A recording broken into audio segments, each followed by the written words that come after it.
We all have needs. There are things that we want and things that we need. They are not always the same thing. I would like a slice of pie and a cup of tea, but I don't need them. I would certainly like to have them. A need is a basic resource that I can't do without. Abraham Maslow's hierarchy of needs lays out the basic things that humans need in a society.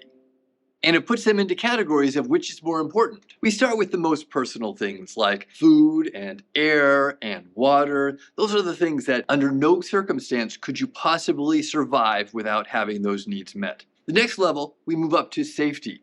Safety for your body, making sure that you have, let's wear some clothes. Why are we wearing clothes? It's not just because we're modest, it's because we're trying to protect ourselves from the environment, from the cold, from the heat, from this sunburn. You live in a house to protect you, protect your family, protect your belongings. Your house might be safer if you're living around other people, so you have a group of houses together. Now you have a community. Community provides protection. You build some weapons. Now you have some tools that will help you in preparing for your safety.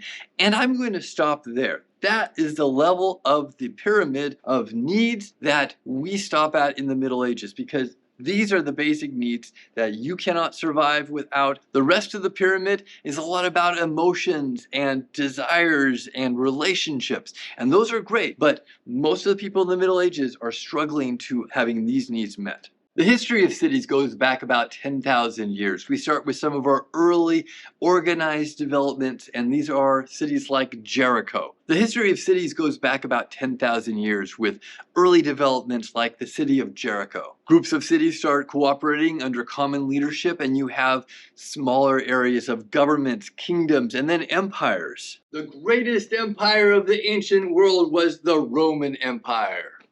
As civilizations develop more complexity, cooperation allows specialization. If you went off into the woods and tried to survive on your own, you'd be responsible for all the things that you need. You'd be having to find your own food, your own water. You're doing whatever hunting and gathering of your own to get those resources. Say you go out with a friend and the two of you are working together. Maybe you hunt while I gather. You're setting up a division of labor where different people are doing different things. That's the beginning of specialization. If you have more hunters than you need, then maybe you have one hunter stay behind and he can make all of the weapons for the hunters that are going to go out. That is specialization, where you have one person working on a very specific set of skills to provide for the greater community. Now, the Roman Empire went beyond those basic skills in such a large way that they were able to have so many people specialized. There were farmers and philosophers and soldiers and artists. Philosophers are paid to think. Artists are paid to be creative. These are not people that you would have in a society that is fighting for its basic needs. The Roman Empire, love it or hate it, it was providing a stability and an infrastructure that allowed people to be able to develop specializations. The Roman Empire had a high level of sophistication with engineering and military and social services that provided for a large empire, but this was something they had developed over hundreds of years. The Romans used their military to defend, but also to build bridges, to build roads, to develop networks that were allowing them to defend their territory and to encourage trade to make their territory more wealthy. It was important to the defense of the Roman Empire to make the roads trafficable.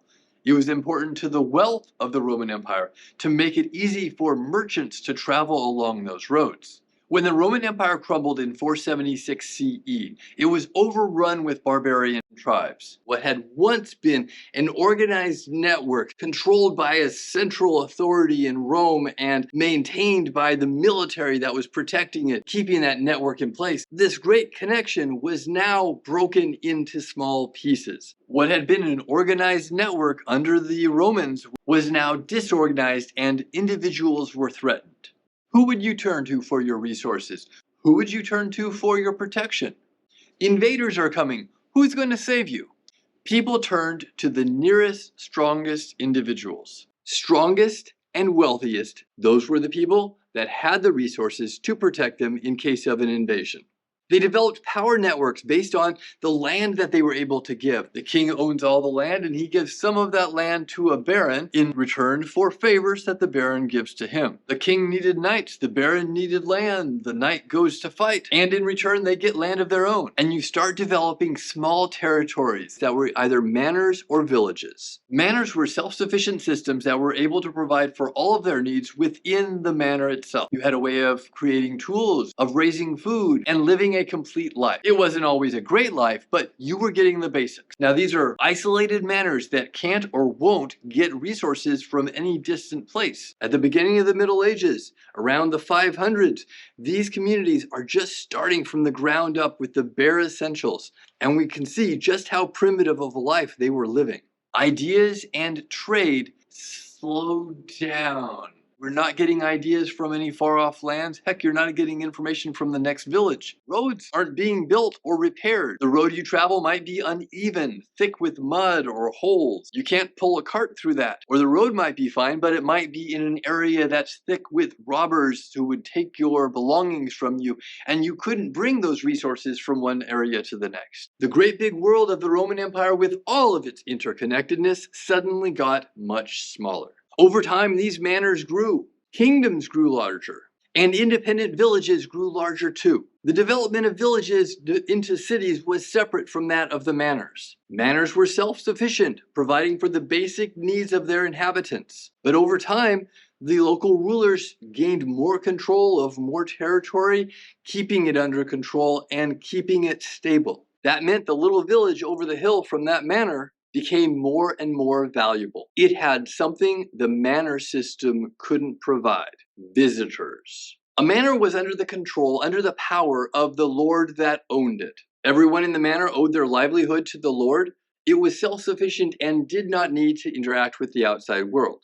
A city, however, was independent except for their allegiance to the king. Everyone in the city was still responsible for following the king's laws and paying the king's taxes, but with much more freedom. Visitors from other areas brought resources. The village needed these outside resources because it didn't have its own self-sufficient manor system. The village needed resources from the outside world, and when visitors came, they brought them. No one was bringing new goods to the manors. The manors were self-sufficient. The village was where the action was. You could try new foods, new tools, things you hadn't seen before. Merchants, the people that sold these things, thrived in the village, and the village thrived because of the merchants.